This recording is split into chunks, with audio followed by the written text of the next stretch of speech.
I like to get a little energy going in here. I like to spruce it up a little bit. This flavor is Pink Mist. Pink Mist, totally high tea, pink lemonade. All natural, maybe. I don't know what's in this stuff. Great to see you all. We got Raiden Radio in the chat. Great to see you, brother. We got to have him on soon. Always putting out some new books. And I apologize, guys. I've been having a lot of people contacting me being like, hey, can we get on the show?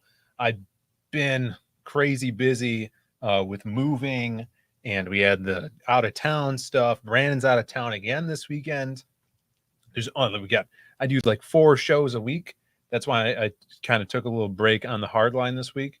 But we're going to kind of be consolidating some shows to have guests on to talk about their books, just like tonight. So tonight we're going to have the boys on. King Toad boys are coming on. I should have worn my King Toad shirt.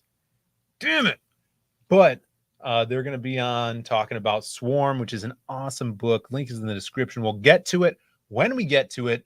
But first, let's say hi to the chat. I have a poll tonight as well. Don't let me forget about this poll. And we might have some in-studio guests. There's some people in from out of town that might be stopping by. Man, I should have asked Eddie to come over too. But they might have some guests. Let's scroll up. We have Alex VRB, a 3-month member. What's up, Alex? Alex killing it with these creative block memes. A staple of the chat. Great moderator. Says, push it to the limit. Walk along the razor's edge. That's right. And unfortunately, I'm not wearing my razor's edge shirt. I think I was last week. I got my Macho Man shirt on, though. Ooh, yeah. Uh-huh. I am the Intercontinental Champion. Uh-huh. That's right. Here we go. Scrolling back up. Is Brandon hiding from Big Seed or Big Archaeology this week? I think they're hiding from him, brother. That's right.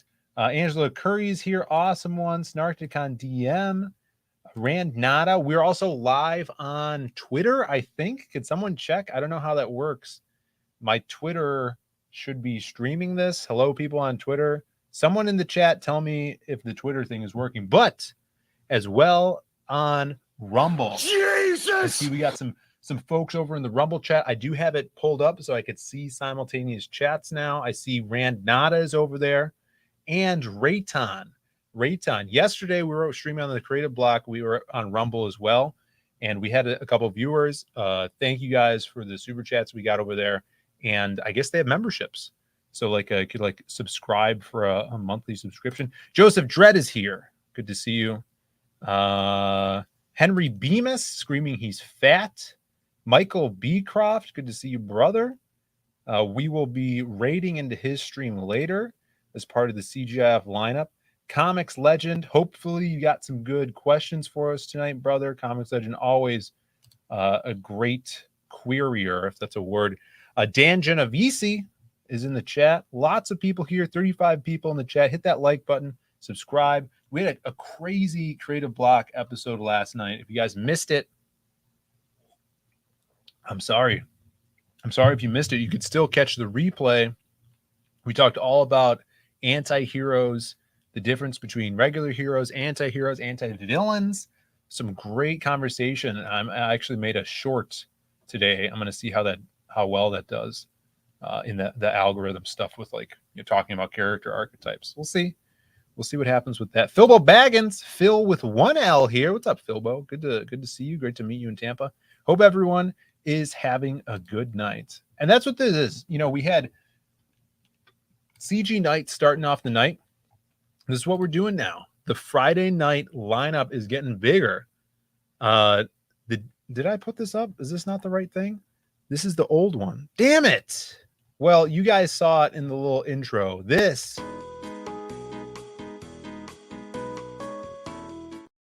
the new one. Okay, you got CG nights, you got Diaz Brothers show. What was after that? Bancroft, Ballers, and then to be announced. There we go. So we're putting in some work here, trying to, get things a well-oiled machine over on this end. How's everybody doing in the chat? Lots to talk about. Brandon actually is going out of town for their yearly getaway to the Illinois State Fair. So he's going with his girlfriend down to the fair. I guess for the weekend. Who knew there was so much to do down there? The parents are going. They took the dogs as well. But I have to work all weekend. Except, here's the cool thing. I get to go and work late tomorrow because I'm going to this Alex Ross Museum. Over here by us, there's a small, I guess like a local, what do they call these things? Museums, I guess. And Alex Ross has a gallery. It's the last weekend, and we waited to the last minute. But hopefully I'll get some cool pictures, maybe make a little walkthrough video of this, if they allow it. I know when I was at the Stranko event, when he did his museum in Youngstown, Ohio, no photography was allowed or video in the place. And I definitely didn't sneak some pictures of the amazing paintings that Steranko had. These things were, oh my God, seeing them in real life was insanity. So vibrant, these colors on these paintings. Anyways, going to the tomorrow morning, going to that museum, which should be a lot of fun. Angela Curry with the first super chat, $5. What's up, Angela? Great to have you in the chat here. I've been slacking on my soundboard work. What's today. up? For the record, Henry Bemis is not fat. Happy Friday, Jersey's Diaz Bros. I didn't think I'd have no inclination of if he is or if isn't he. But Samoa Joe is fat. Yeah, that's what Scott Steiner was talking about. Thank you, Angela, for the super chat. Of course, you deserve the biggest of bonks.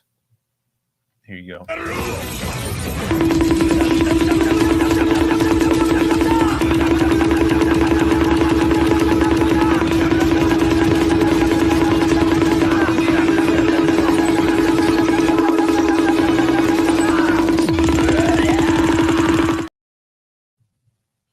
I'm doing a poll, guys. I'm putting up a poll because there's been some discussion. And thank you guys for the bonks, everybody in the chat doing bonks. Thank you guys that are channel members and have these awesome emojis.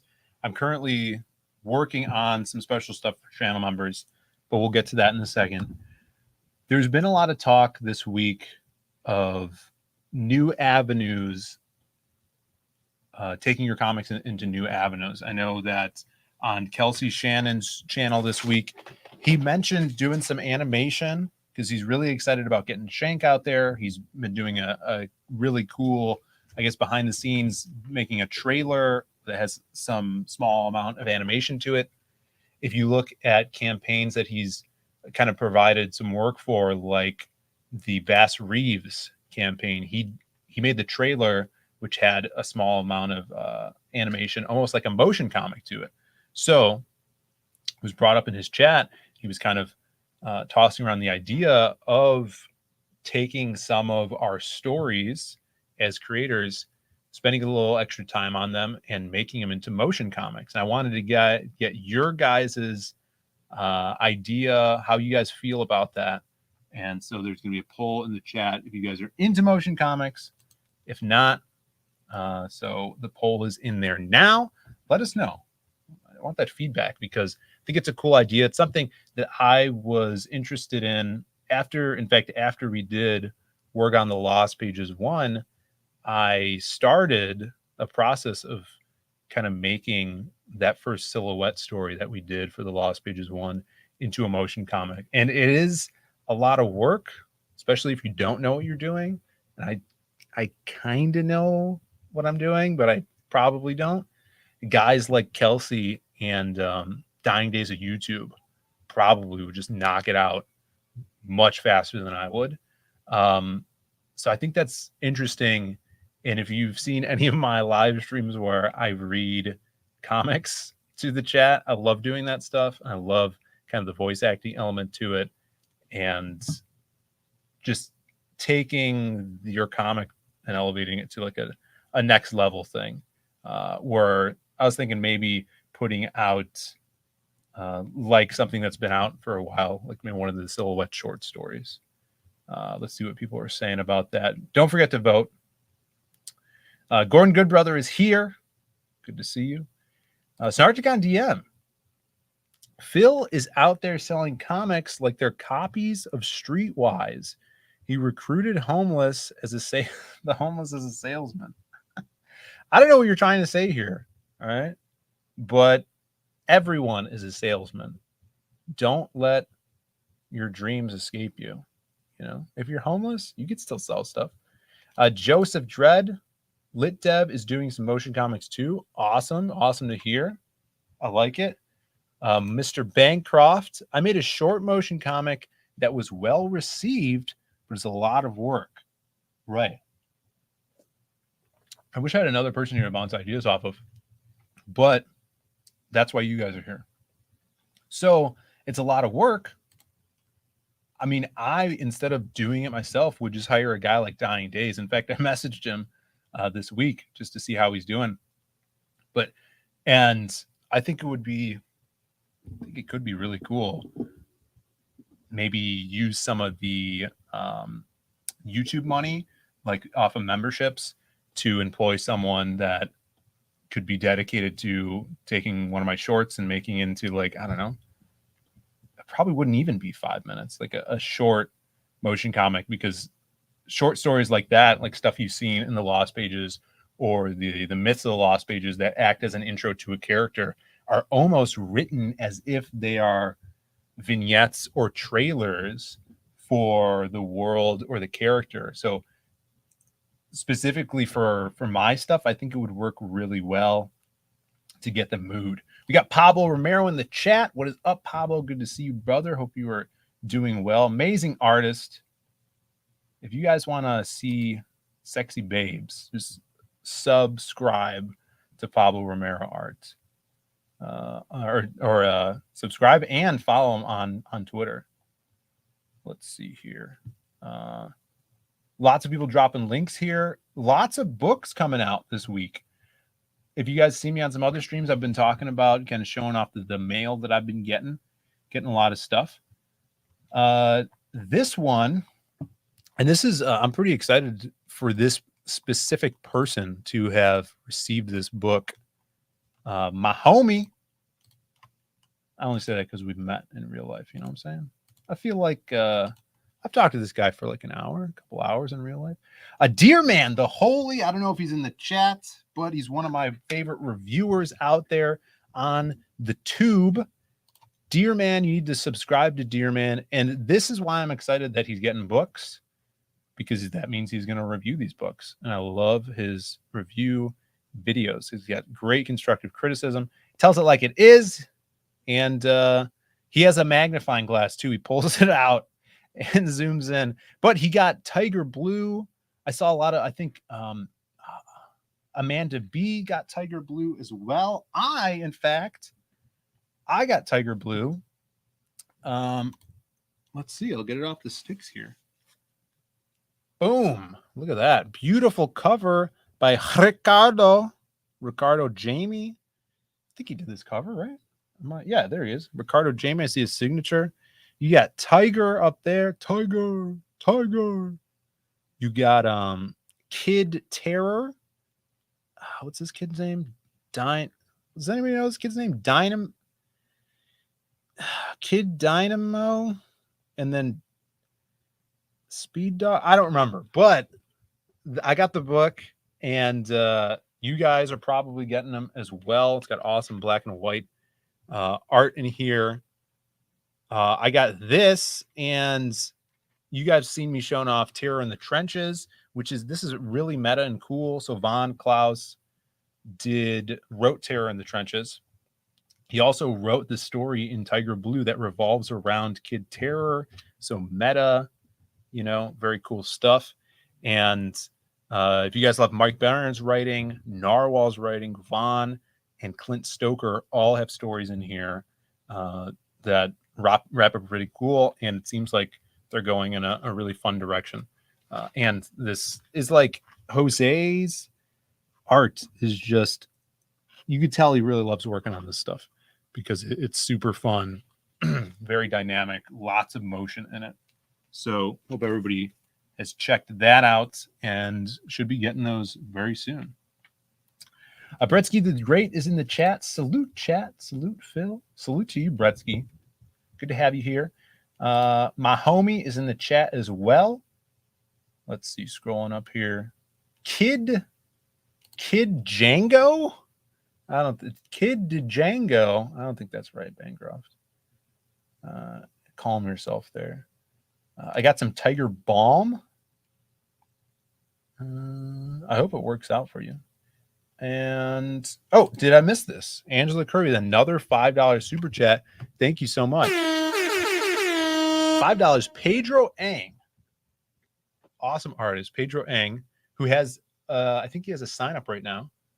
If someone, I forgot the name of it, but someone could drop that in the chat here. Pedro Ang has a background in animation and has done some great CG trailers, like the Boots and Heels in Frog G trailers. Sorry about that. Yes, that is awesome. Same thing with like, so there's a difference, right? That if you're kind of not around the comic sphere, you may not know. So those trailers, including the Lost Pages trailer that Doug Mankey animated for us, those I would consider animations, right? Because it's frame by frame. You're drawing the whole character, keyframing animations, and creating new art to represent the comic. But what a motion comic would be is you're actually taking the panels from the book and you would be manipulating the art of the sequential artist to make a character move, or a character move independently from a background that would kind of simulate the idea that this character is actually moving, even though they're two static images moving separately from each other. Let me see if I could pull something up. Just said that she watched a Batman Court of Owls motion comic. Let me see if I could find that Court of Owls motion comic. She said she really enjoyed it. Is this 2 hours and 30 minutes? The Court of Owls full story motion comic. Let's see what this stuff is.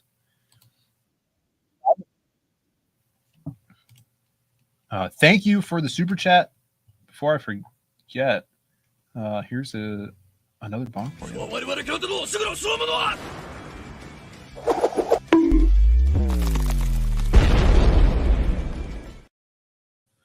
All right, let's pull this up. Now this is, I could probably skip around too. Let's see here. Well, maybe. You guys hear this?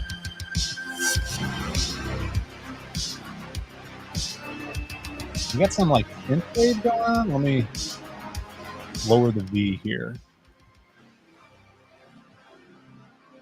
Let's see what this looks like. Watchmen motion comic is OG Saturday, gold standard. The Gotham Gazette includes. It says Bancroft. I feel like I've seen that. Speaking of the Watchmen, I just watched the Tales of the Black Freighter animation. Now that was an animation, and that was pretty brutal. That was good. The girlfriend guessed the twist right away though in that one. You could probably find it on YouTube, but that's a strictly animation. Let's see how this goes. It's a small lifestyles piece called Gotham Is.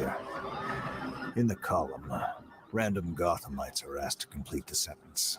Gotham is, using 3 words or less. The Gazette has been running the Gotham Is column for years, ever since I was a boy.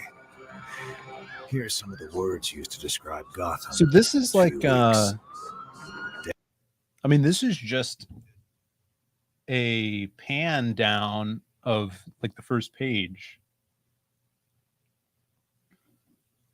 This would be something that would be even easier to do of someone just reading it with sound effects behind, and you're literally just kind of like panning through the comic pages, which a lot of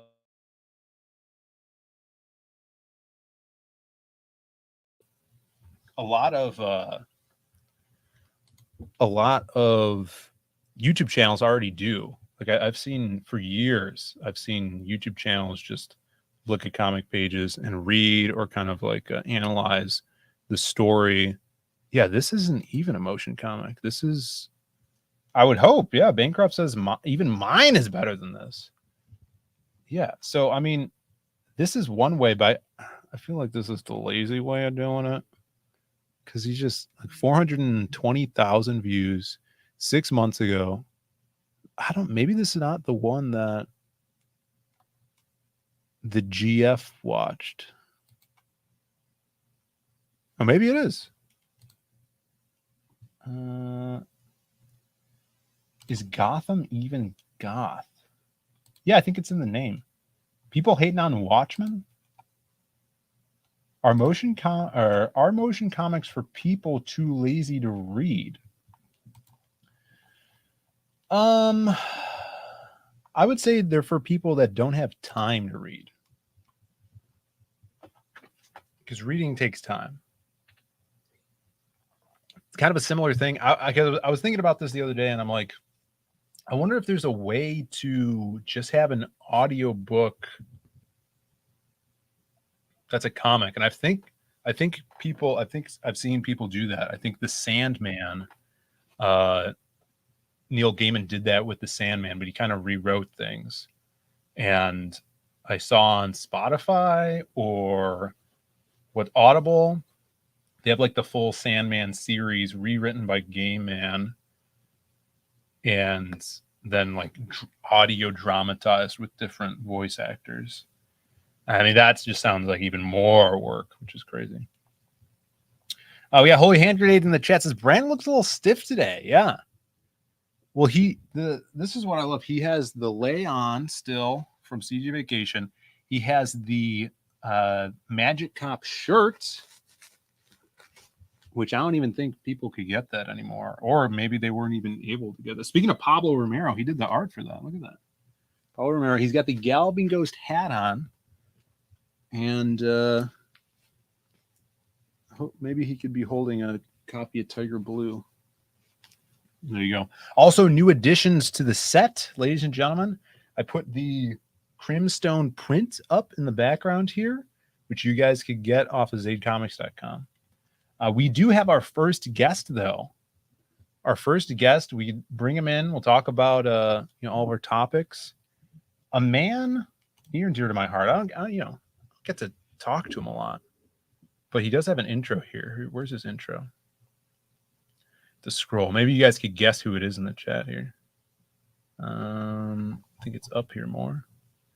Without further ado, someone that's going to save me. I don't think I really need saving, but he's a man that saves. Listen to me, Daddy!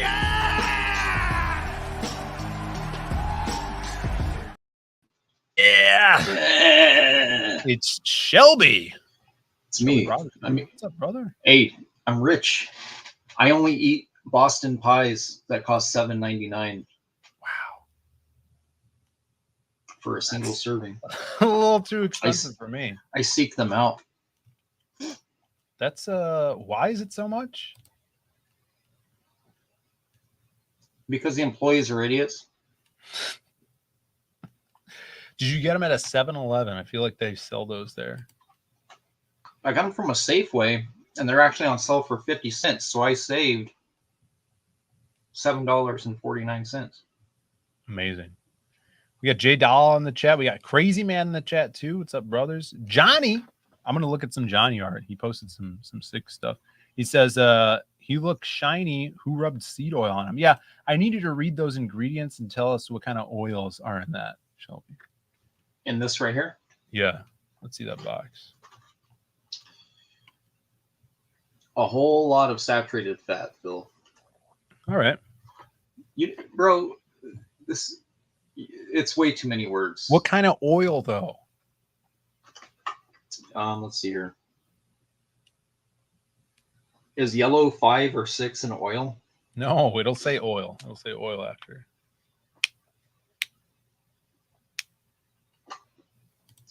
Waiting. Palm oil from Palm Springs. Is where it comes from? Palm Springs. Well, while you're eating that Boston cream pie, I've never heard someone laugh at my joke before. That's amazing. we seed oil pie, people are saying. Good to see you, Henry Bemis. Soybean palm oil. So I Brandon's can't have out. soy. Yeah, no one wants soy. I'm just here to interrupt you while you try to talk, Phil.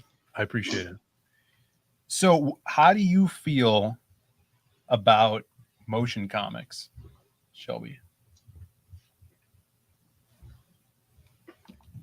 I feel like that's a lot of time you could spend on actual comics. That's true. If you can hire someone else to do it, why not? That's what I'm saying.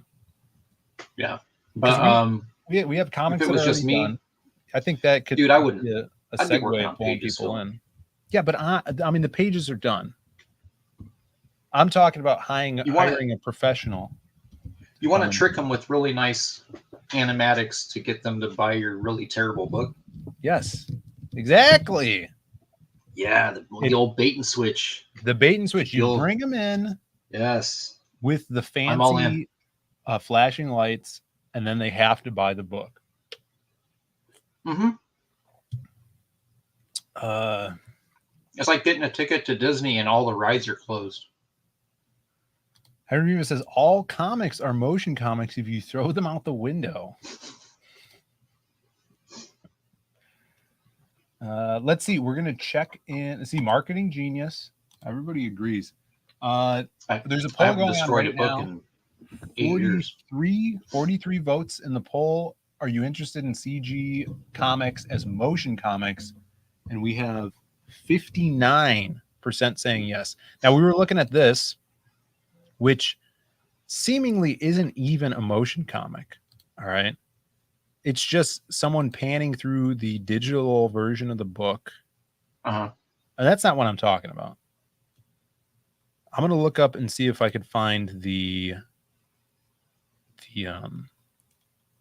Watchmen motion comic. The best motion comics are if you have like full-fledged rheumatism. Okay. Read a Superman book. Flying all over the place. Watchmen Explained, Watchmen animated motion comic. All right, let's see this one. I'm trying to explain to this audience. Let's see. They don't know what a motion comic is? Some people. So, Philip, No, I'll just talk a minute. You can play. No, you can talk about it. I don't want to interrupt Tom's text. Here we go. Chapter 1. I hope it's Alan Moore reading it. Palm Springs, baby. Gordon Goodbrother says, we know what they are. Journal, You just don't October want. 12, 1985.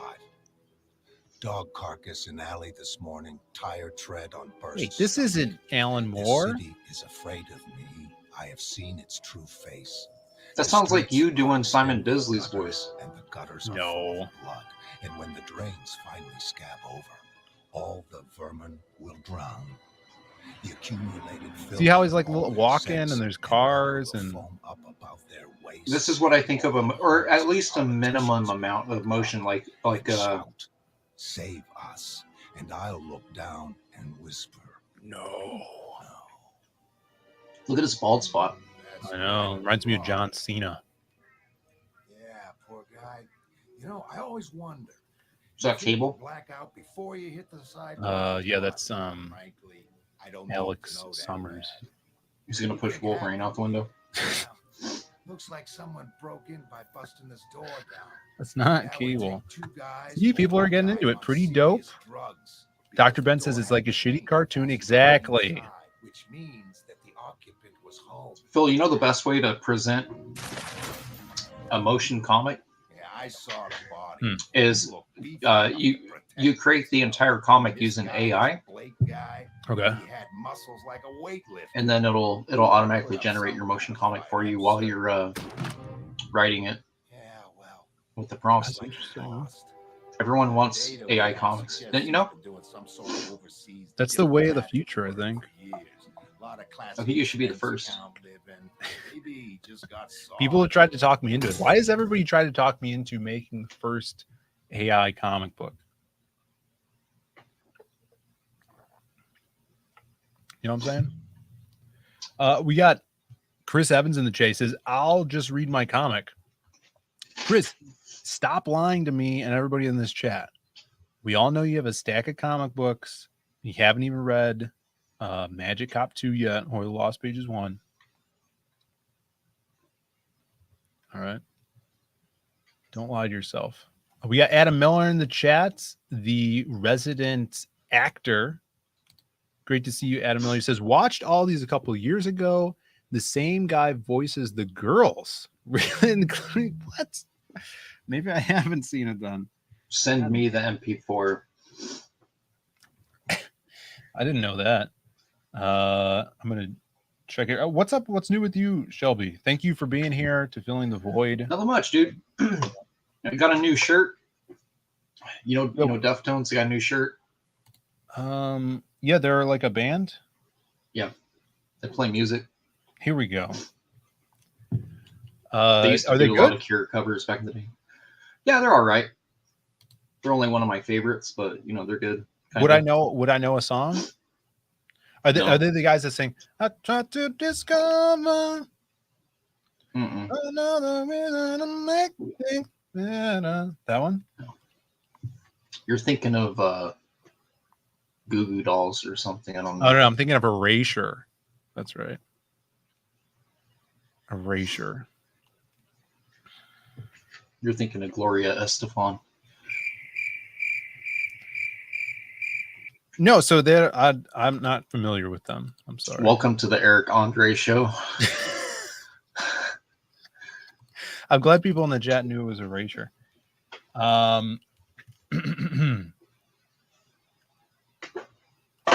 Yeah, not much, dude. That one. Been working on artwork. Good. It's good to hear. Uploaded a bunch of stuff for people. Yeah, people are speculating on Brandon and I's separation here. Were you on the hard line this past Monday? Yeah, you weren't. Yeah, it was like he described it as that scene in The Golden Compass when they separate them from their spirit animal. There's a lot of pain involved. Oh, really? Yeah. Yeah. Yeah. I never seen that film. I or think like a hangnail. If you have to pull a hangnail, that hurts like terribly. It's like that.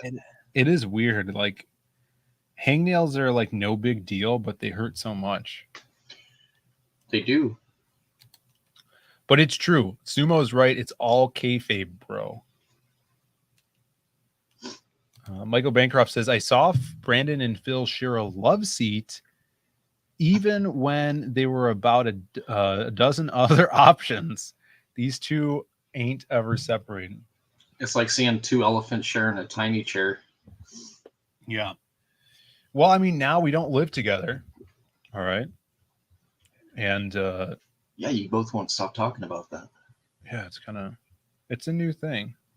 Where is Joe? Let's get this party started. Joe will be on. Hopefully he's still come on. About 15 minutes. We'll bring the boys in. We'll talk about this. Did you request to have separate days and hours than he works too? Like, what kind of separation is it? No, even though I have been working a lot at the arcade where he doesn't work, because people have been taking days off. So like this whole weekend I got to work, and I can't even go down to Springfield with them. They're going to some fair or something like the state fair. Oh, Liz Fair. Yeah, Shane There you Mess, go. who's going to come in here in a second. He says they kiss more than the Island Boys. And those boys kiss a lot. All right, let's take another look at a motion comic. Now, this is, I think this is, Which one? let's check this out. I think this is a Kelsey Shannon. That's what he sent me. Is this You should play chat the Dark Knight, the Dark Knight Returns one. Oh, they got one? Yeah, it's a full-length feature. Well, that's an animation, though.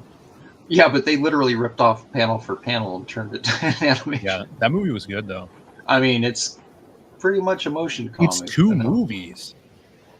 Yeah. That's how long it is. And I love it.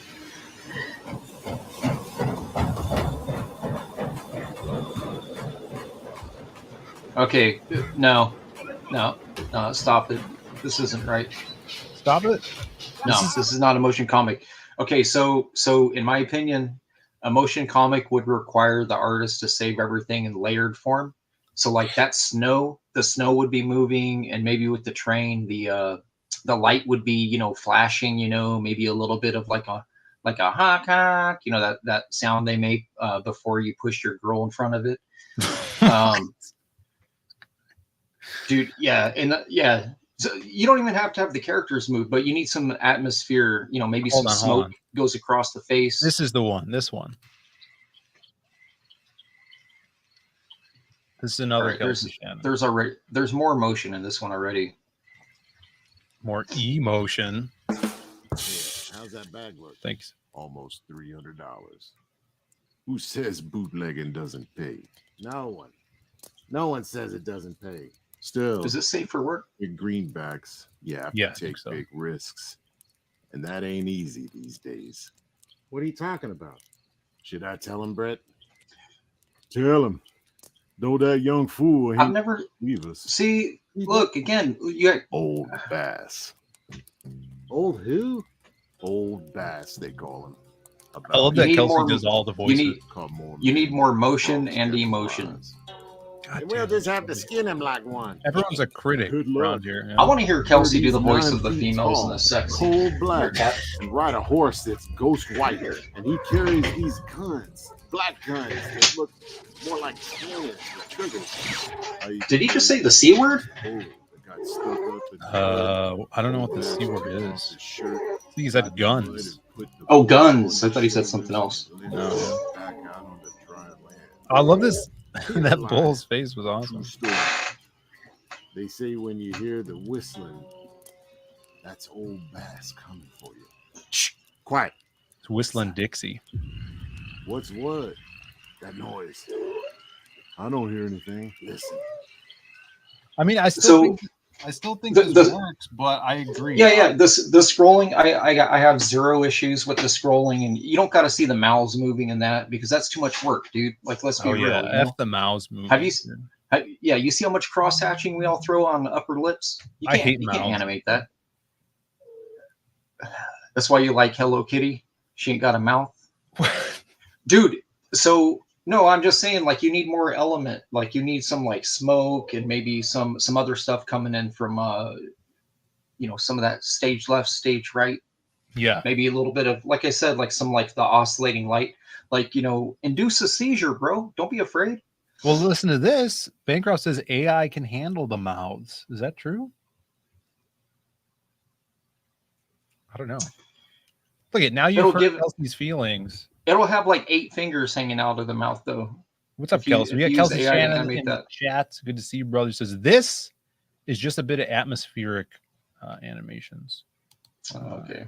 I ain't no animator. I got real work to do. Well, Mr. Phillip over here presenting everything like motion comics. There was a company that I used to see at a lot of shows when I was doing like 30, 40 shows a year. And they would lay out this giant spread, Phil. You might have seen them actually in Chicago too, because I saw them there once. They got these giant books, and you would take your phone over the whole book across it, and you would watch it animated as you're taking your phone across it with their app. So like on your screen, it would use your camera, and everywhere you'd look, you would see like people fighting, and you'd see like fires and explosions and shit. That was very cool. But I have an issue dropping $75 on a 12-page comic. You know what I'm saying? So that's really interesting because that's something Brandon and I looked into when we did $75 floppies. But check this out. It might be in this issue. When Brandon and I did, yeah, it is. When we did the silhouette back in the day, yeah, we had a buddy who was a programmer, and I think he was still in college doing programming. And a big thing, this was freaking 2014, so almost 10 years ago, was AI, not AI, that's the wrong word. AR, augmented reality, apps for your phone, like games.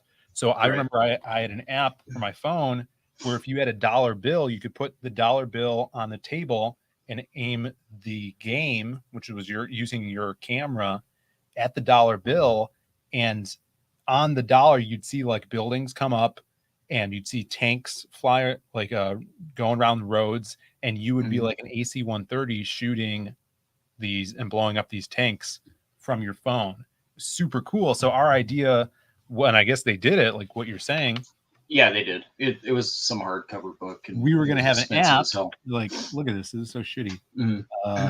Zave Comics introduced an augmented reality app. So Phil, these dudes that were doing that were not like professional comic artists. They were kind of, they'd hire the artists over in like Brazil or India, and they would just sort of get stuff tweaked out by different studios. I talked to him a bit about it. I was like, oh, this is really interesting.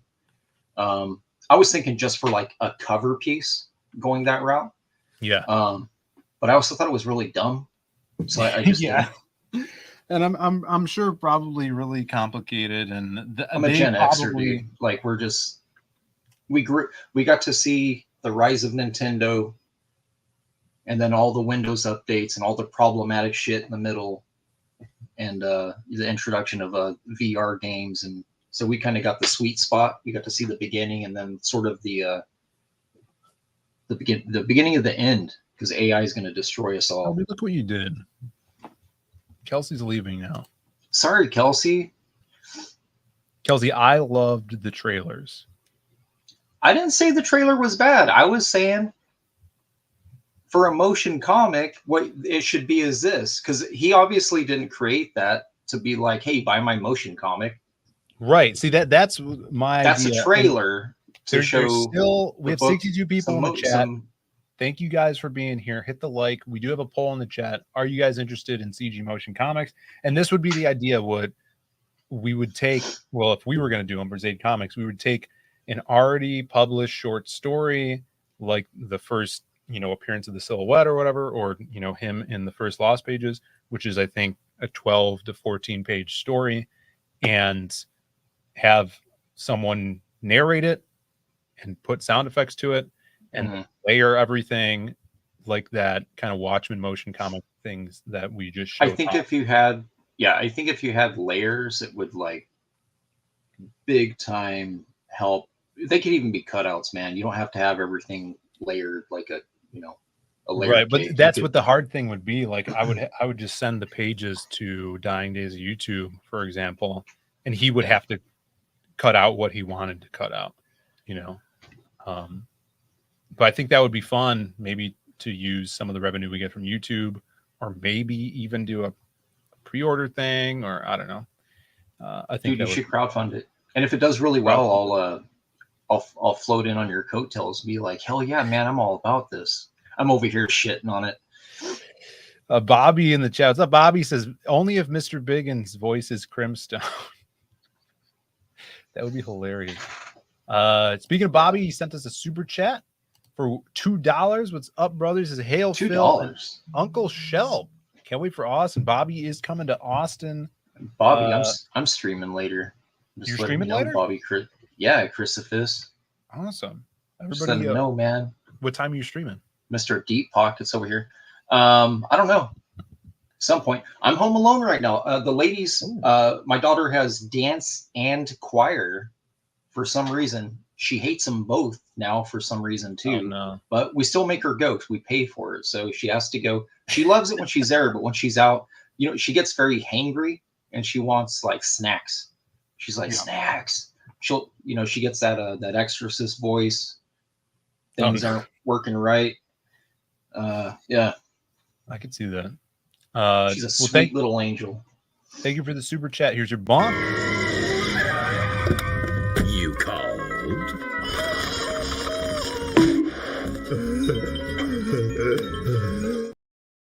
Now that's a motion comic right there, bro.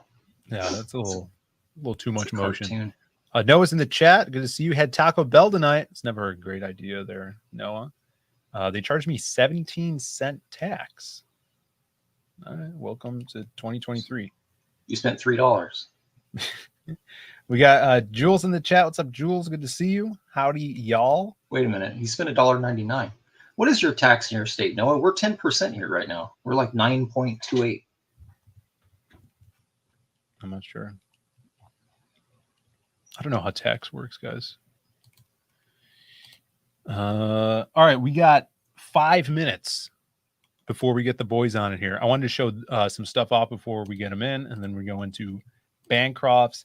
More fan art coming in for the Lost Pages for Crimstone. Tentacle Pentacle. Now this, I totally missed this because this was posted freaking is that January 24th? Look at that though. Damn, that's so cool. Tentacle Pentacle is actually nice. one of my I just love the fan art he does. He just has such a really unique fluid style, angly, very cool, very vibrant as well. So shout outs to Tentacle Pentacle. Kick ass. The fan art contest is gonna go until we actually print, and we are looking to print. I want to say at the end of this month we're gonna lock down a month, but probably should be starting shipping at the end of fall. We're getting more pages in. What's up? If you were a talented artist, what style would you use, and why would it be Simon Bisley? That's interesting. I think I would do kind of like a Simon Bisley style. Yeah. And the reason is the way he draws muscles and breasts. I think that's all I really need to say there. P's and T's. Yeah.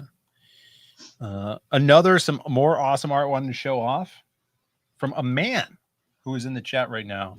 Johnny, aka JP7, did this more fan art. This is not for us, but this is a Rippaverse fan art piece of Yaira, I think her name is.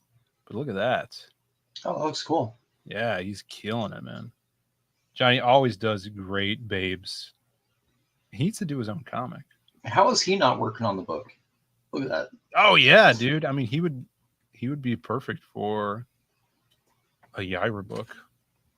Well, I don't know the context of really what's going on in her story, but he would do a great like Psylocke character book.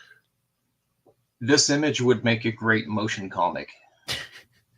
Yes. If you could like if you had the layers in a different layer and could animate the layers, of the electricity. Yeah.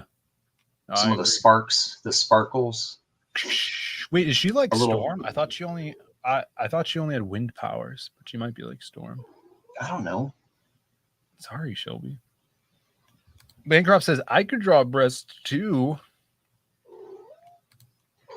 We all know that's a lie. No, I petted you and you left. No more pets. No cats allowed on my stream, Shelby. I thought she wants my chair. She's been hijacking my chair, bro.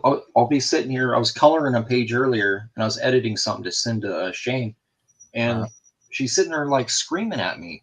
So I get out of my chair like to pick her up. She jumps on my chair and lays down. I just left her there. Yeah, that's what I would have done. I would have left her at the park. Can't do that. She'll kill all the birds. My cat's a murderer. We have these spiny lizards outside. Phil, I'll get a photo. What? They're the size of baby Godzilla right now. They're huge. They're over a foot long each. And there's 2 of them in our yard. She loves killing lizards. And then what she does is she brings the half live carcass into the house, Yeah. and then I have to dispose of it. And when the lizards are that big, their blood is like deep red. It's not like it's not like that reddish color after your girl hits the train and she explodes. It's different than that. It's more like a darker tint. My girl, or just the general? Just in general, when a female acts up. That's I like her mouth. Yeah, she's got a nice mouth there. Yeah, getting new pages. Wanted to do a little preview. Well, what do you call this? A sneak peek.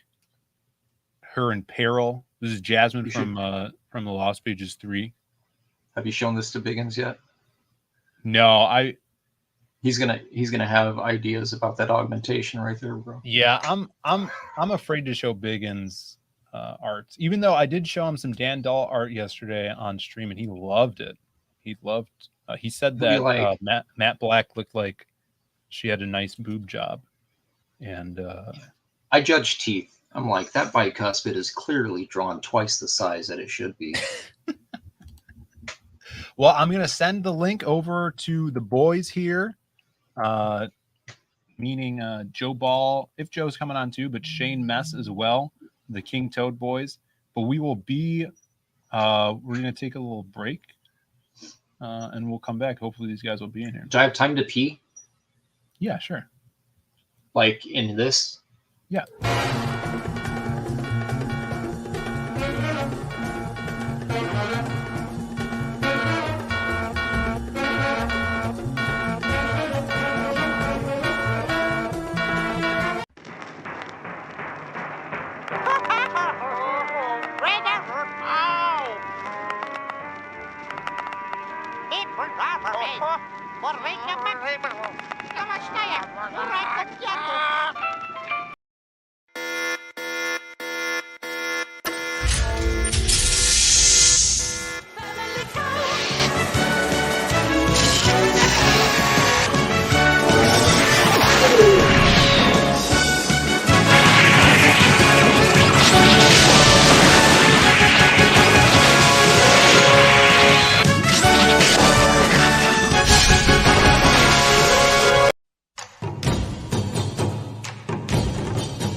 Are we back?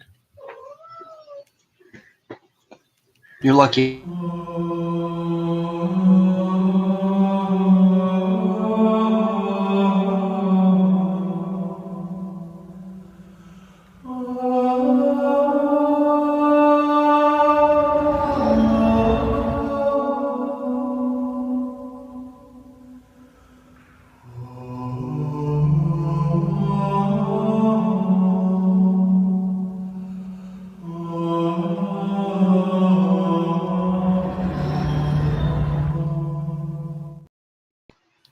And we're back.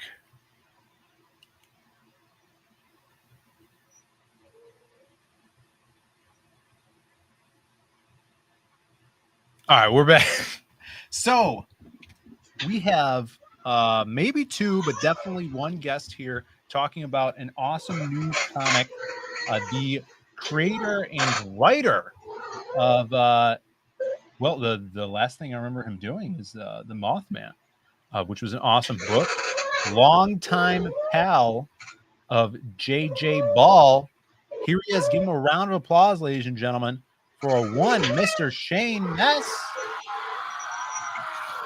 What's up, Shane? Long time no see, brother. What's up, man? How's it going? I thought you was introducing the cat for a second. That cat was going off. He's like, what? Goddamn cats. I'm just, if I don't annoy her, she sticks around. You have to be mean to her. People are saying, Katie, we got fresher in the chat. See you fresher. So Shane, dude, you're back at it, and this time, which is awesome. I mean, I know you've been working on this for a long time, and in fact, this book's already done and ready to roll out. Done and complete. Yep.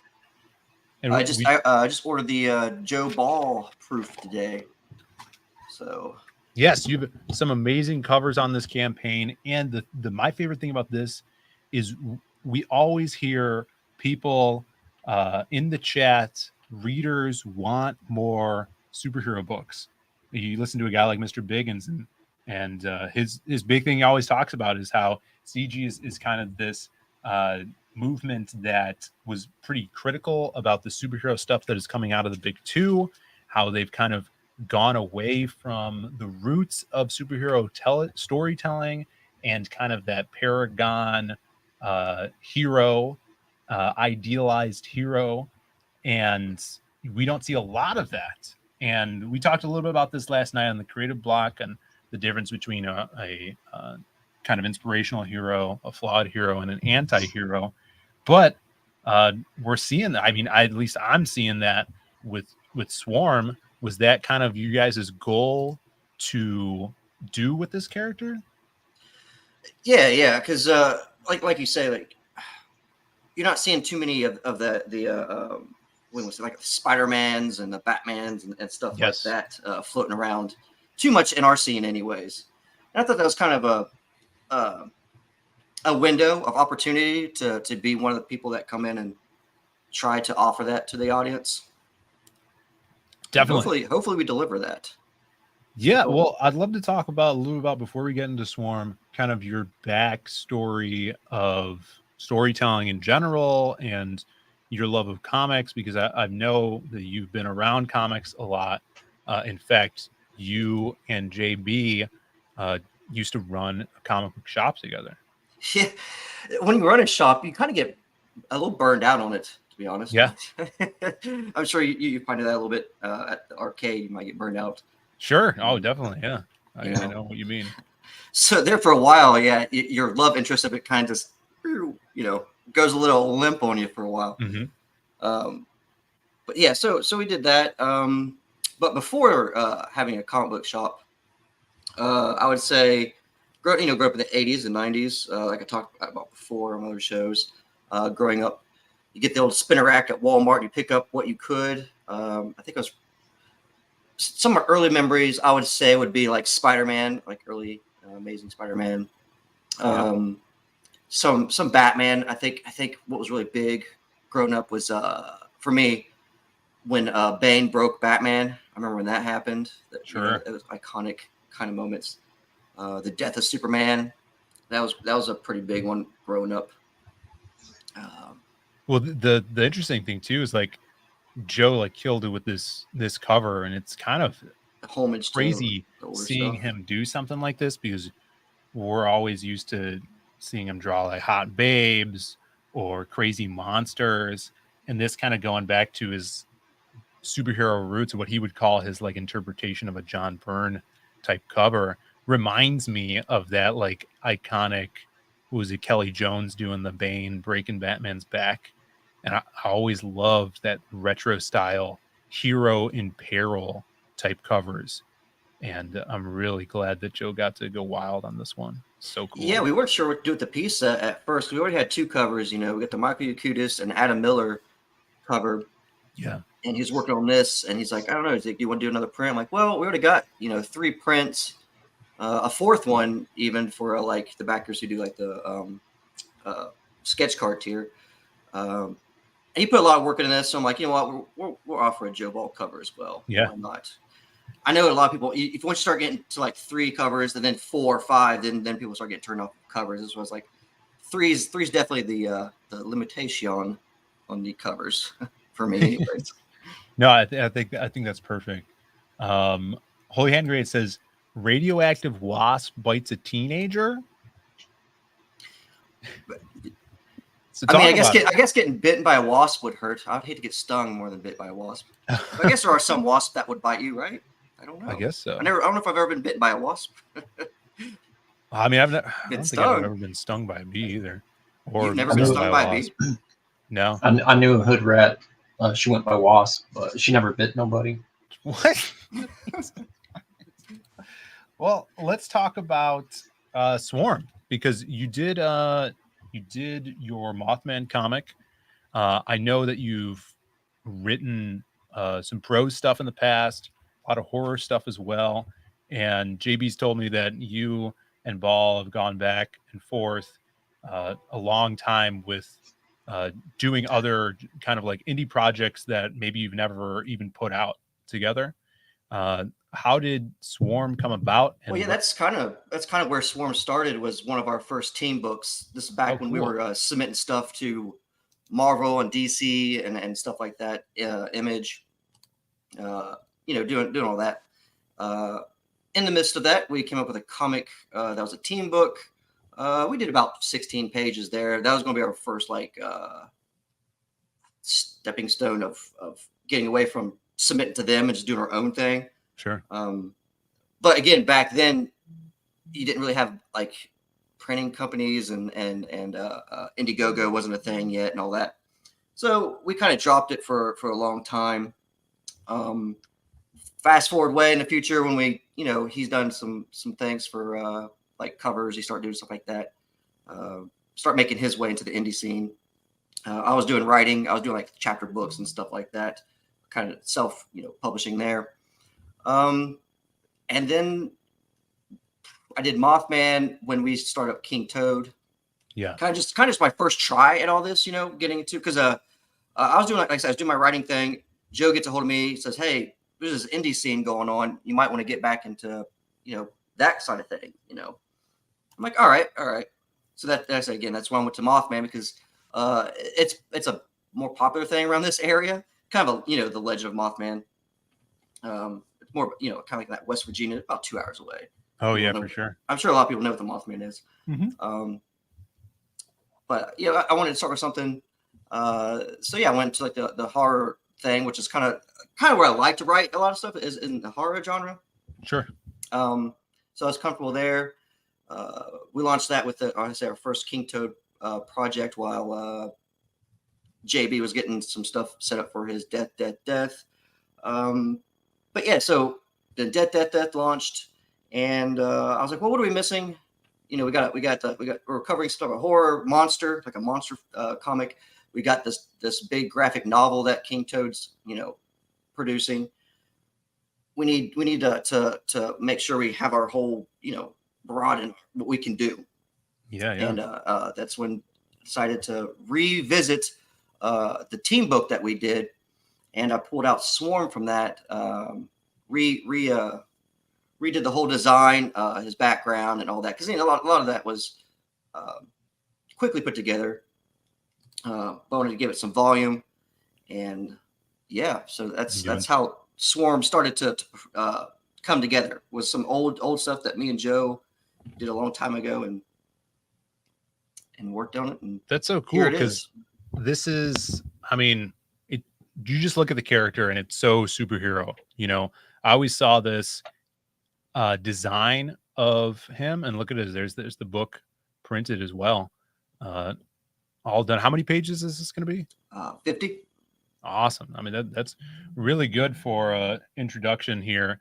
And this was always like reminded me of a almost teen superhero that like reminiscent of Static Shock. Like I always said that when I saw this guy, and I'm like, I could totally see, like before you even had stuff colored, I'm like, I could see it in color. It has that teenage hero vibe.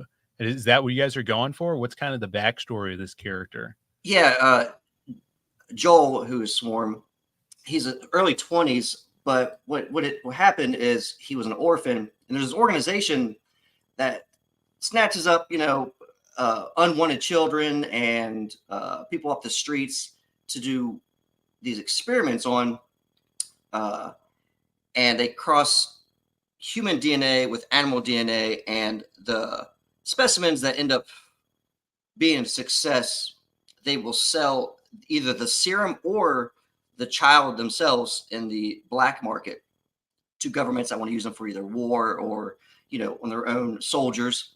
And then that's how Joel came about. He thought he was excited, thinking, he's getting adopted, a new family. That was not the case. Yeah. He ended up being part of this experiment, along with several of the characters that's going to be in this. Armadillo, the guy big in the yellow armor that you see, he's one of the people that was part of that as well. Same with Night Wasp. but you get different volume of them as well, because Joel takes that and uses it to kind of go against these people that did this to him and trying to stop them from continuing, versus Armadillo, who is one of the more people that's like, oh, I like this serum, I want to take it. And he's actually kind of like a henchman who escorts these children to their, demise.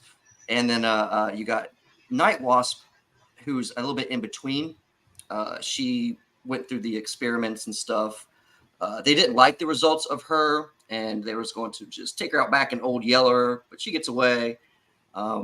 And she finds a new home in the sewers, where she kind of plotting her revenge against, everybody. She's, very resentful person. She's building a hive, so she'll take innocent people. She has ability. She has like these kind of like a Dr. Octavius squidly looking arms that more organic, and she'll hook them to people's face like an alien. She throws eggs down your face. Oh God! Yep, turns you into a part of the hive, like a wasp. That's awesome. Creature.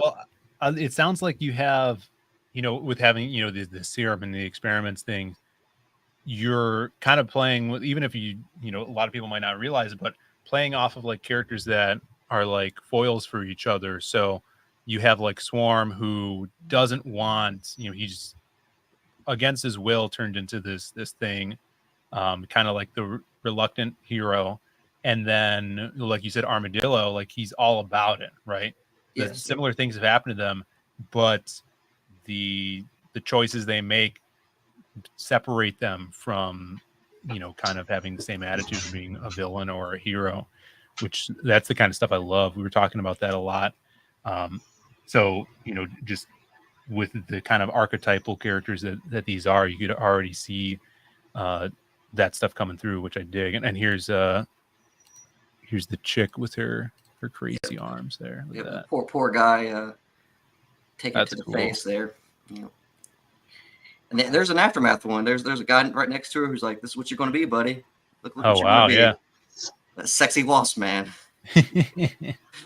That's so cool. So even like when he's not in his costume, he kind of looks weird. Is that what I saw before? Where he's like, yeah, there should be something on there.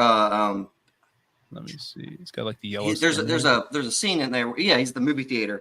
Yeah. I did kind of a throwback there. I'm a huge TMNT fan, and I always liked how they can go out and about in public wearing like a trench coat and a hat. And Yeah. So it's kind of my play on that a little bit. He's at the theater eating some popcorn. He's being a nuisance. He's talking loud, and people's kind of like, dude, we're watching a movie. But yeah, there he is without his mask on. Kind of looks a little bit like I could poke fun of it. Even in the comic, he mentions looking like the Honey Nut Cheerio dude. That's awesome. But people's kind of pointing out Simpsons. I'm like, but he has antennas. He has you can't see it in that panel because he has a hat, but he has little. There you go. Yeah, there's the antennas. There he is, just chilling. He's reading Ace, enjoying the off day from trying to save children from villains. We got Eddie Winkler in the chat I saw earlier. What's up, Eddie? Good to see you, brother. Zartigan DM saying she suck. I guess those tentacles. What do those tentacles do, girl? A lot of people liking the babe here. What's her name again? Black Night Wasp. Black Wasp. Night Wasp. Oh, Night Wasp. Sorry, Night Wasp. Yeah, look at her. Look at that babe. I like it. Yeah, I'm all about the femme fatale thing. But this is so sick. Bringing back the superhero genre in a big bad way here, giving me definitely like Stag Shop vibes. Loving the villains. So, what is kind of like? Is this just the first intro to the character, or you want to make this a long running series? I definitely want to make it a long running series. Yeah, that's the goal. I still want to make sure that if you pick up this volume, it has a beginning and an end, with a little bit of leniency to the things to come. But I didn't want to leave like say in the middle of a battle, like to be continued kind of moment.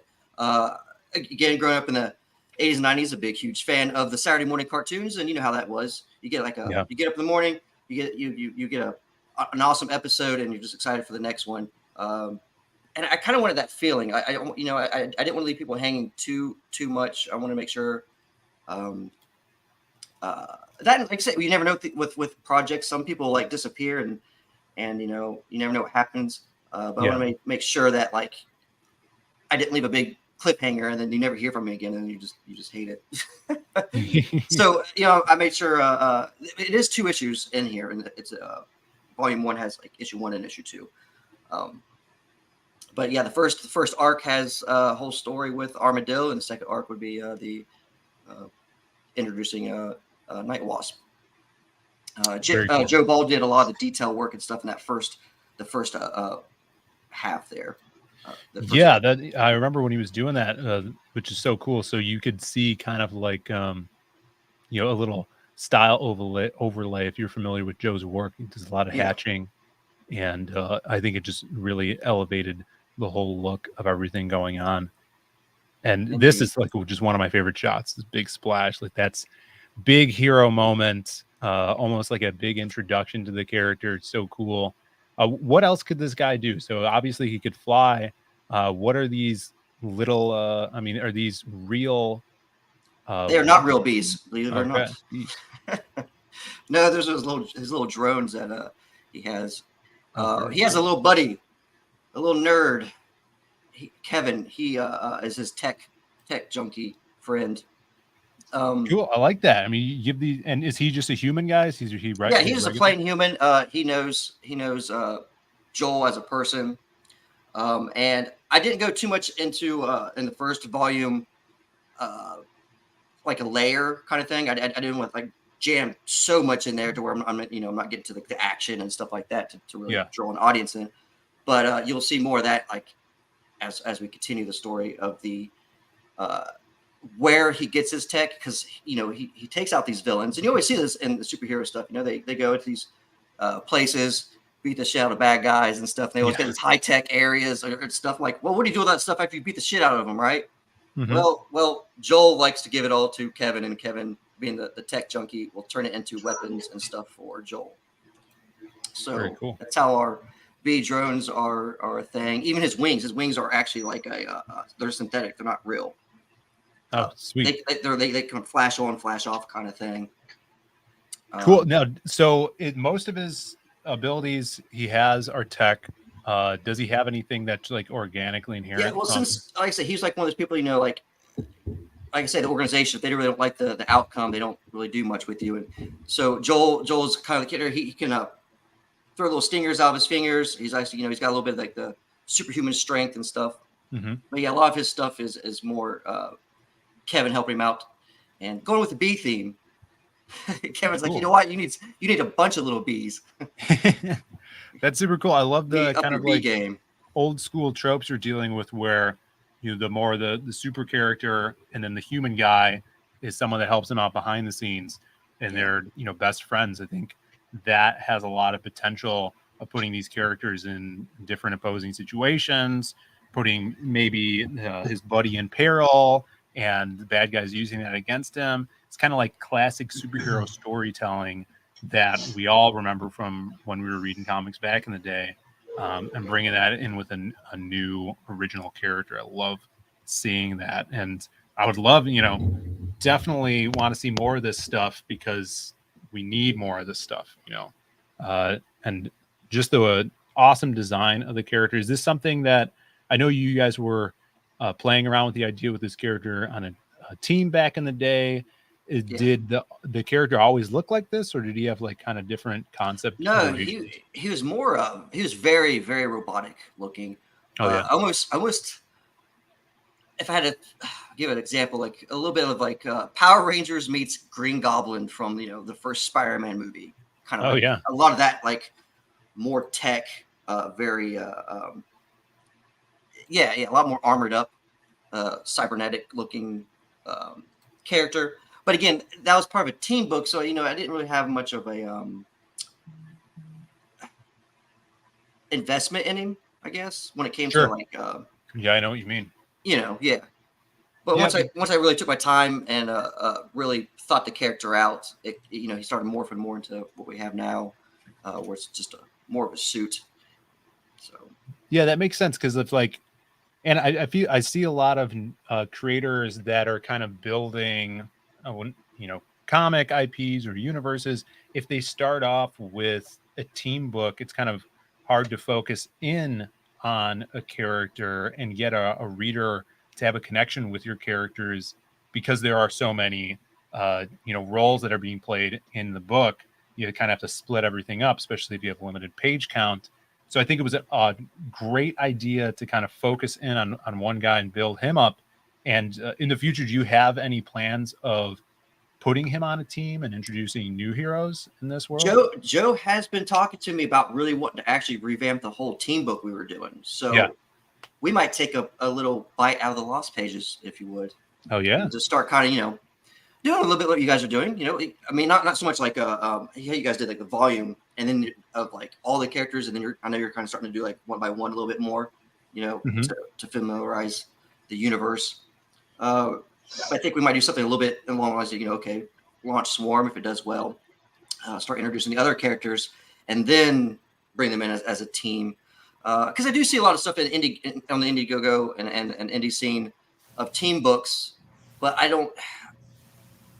I find myself personally not investing in a lot of the random ones. Like I see like a whole team. It's like there's a lightning guy, there's a fire guy, there's a big super, big guy. Back my book. I'm like, well, I don't. There's so many of those, and I don't feel like. I mean, I was a victim of that. Like I said, when me and Joe first did our team book, it was let's have this guy, the basic tropes. And again, I was like 20, 21 or 22 when we started developing all that stuff. But I mean, that's awesome, because I love seeing characters that you've had around for a long time, because that means hopefully you know them well. Like that's why I always tell people that are new creators is don't just rush in and throw your first IP out here. You spend some time with that character and learn them, learn to know what they're going to do in the future. Speaking of Sworn, here's the man himself. Everybody's been waiting for him. Joe Ball. Well, the link just came through, dudes. I don't know what to tell you. What? So, yeah. I've had my Twitter up just waiting for like the last 45 fucking minutes. But it's not on Phil. It's just Twitter's a word I'm not going to say on your show.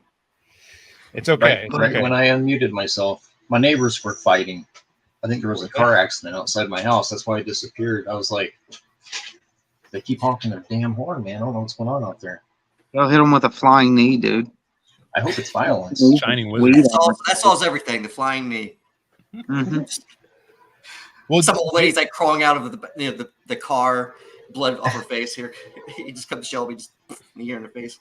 Tiger comic book live stream, bitch.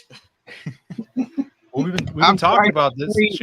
Shane's been doing a great job explaining everything and talking about the character. Yeah. And we were just talking about, kind of like the original idea where he was part of a team, and you guys might expand upon that down the line in the future. I think that would be so cool, and I'm glad you guys are kind of focusing in on Swarm because he's so rad, and down the line I think it's going to pay off now that we'll know about this character. We'll kind of get invested into his world, Yeah, I appreciate that, as I'm sure Shane does as well. Yeah, we've been working away on this stuff for a long time, and we have this whole backlog of hero characters we just never did anything with.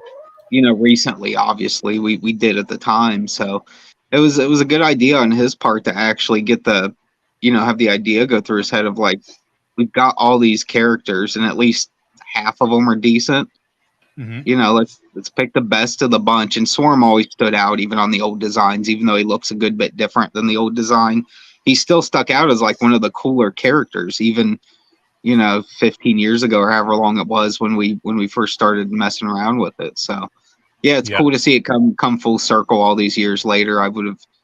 It wouldn't have crossed my mind. I'm just glad he thought about it, because my memory's pure dog shit. So I know I didn't dig up those old sketches. They're somewhere in the closet of all the characters and stuff. Yeah, I mean, that would be so cool to see, kind of like put that maybe down the line and like some concept art in the back of one of the collections.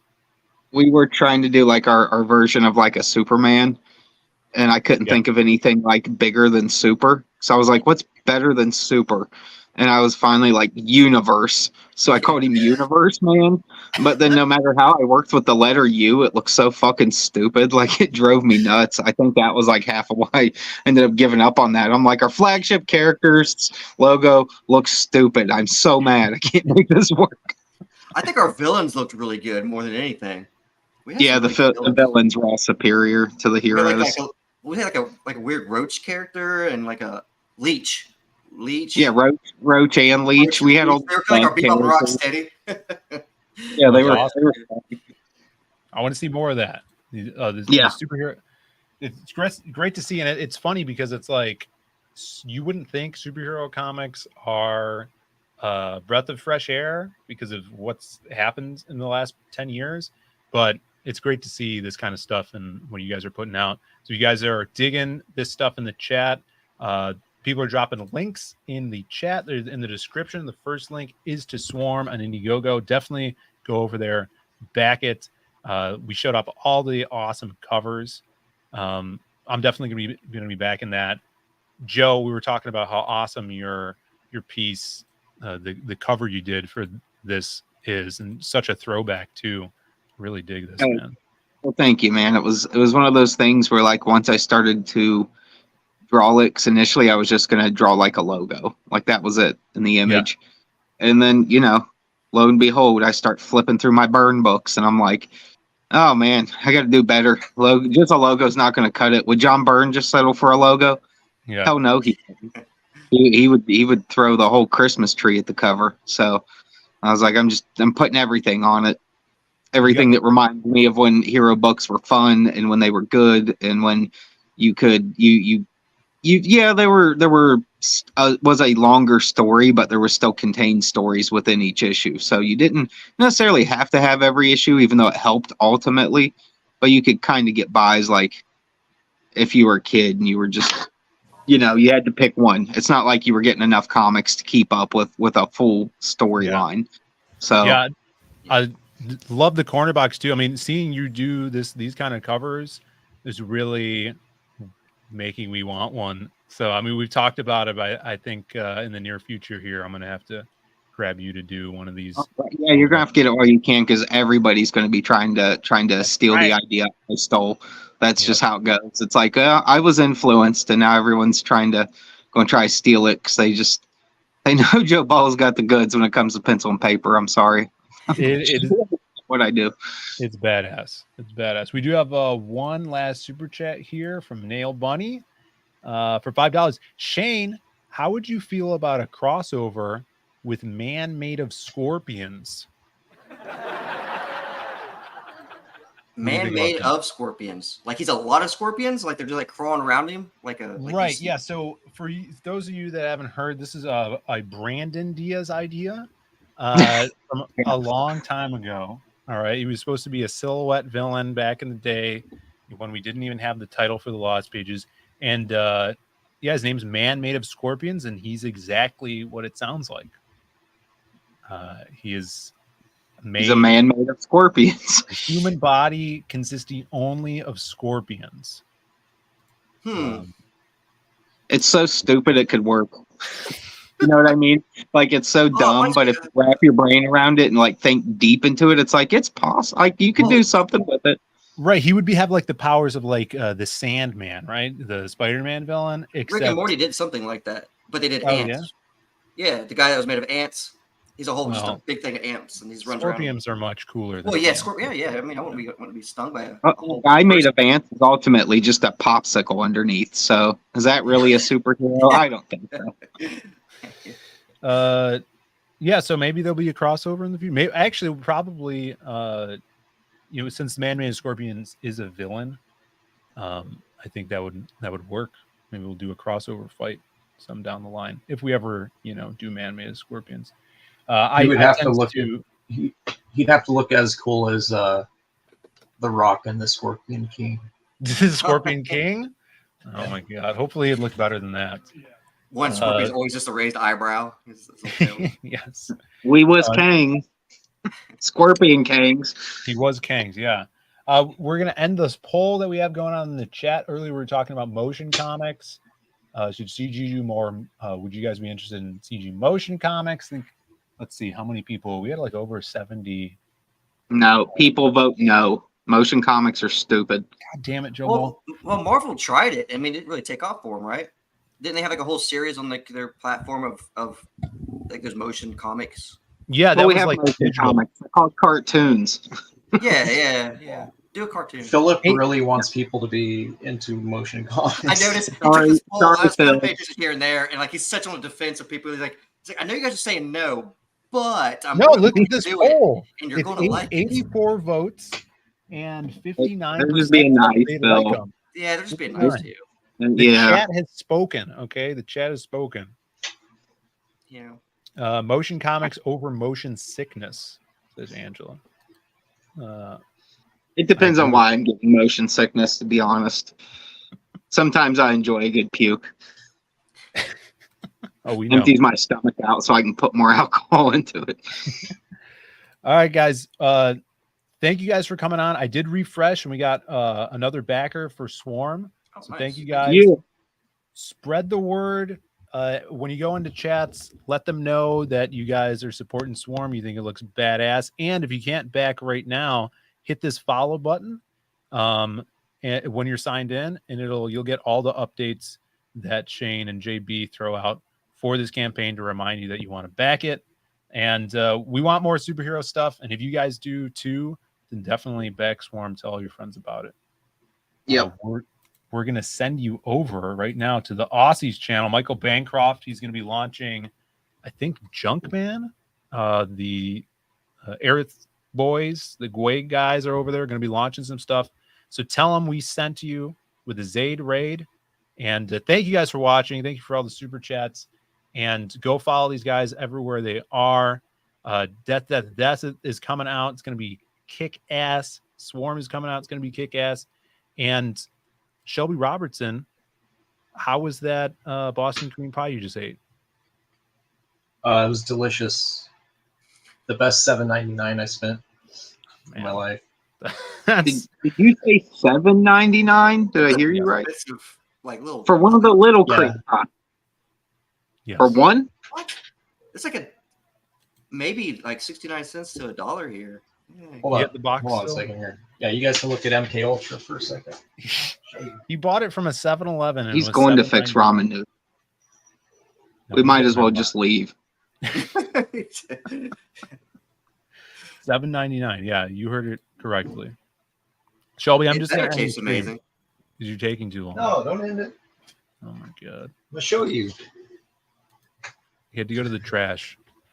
You like when celebrities glitch?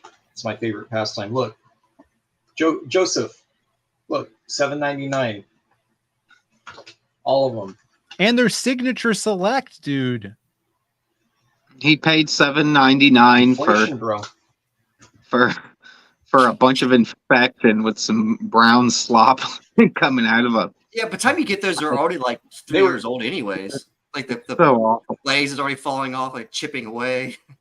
Yeah, no, they were 50. They were 50 cents. Some idiot in the bakery. They're probably blind. I thought you were. I guess the 7 can look like a 1. They're usually $1.99, but they had them on sale for 50 cents. $1.99 fair. Yeah, that sounds about more. Yeah. All right. Yeah. Well, thanks for being here, guys. Thank you, Phil. No problem, brothers. We'll see you guys Monday with a hard line. Maybe I'll be there. Who knows? Keep you on your toes. But until then, go over to Bancroft's. Tell them we shout out a Zaid raid, and have a great weekend, everybody. Peace out. Because she got a great ass, and you got your head all the way up it. You come out here and try to get the sympathy of the people, but you don't get my sympathy at all.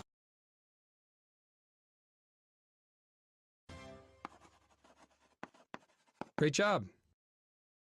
Threats are part of wrestling, you know, but you gotta look at the person that's making the threats.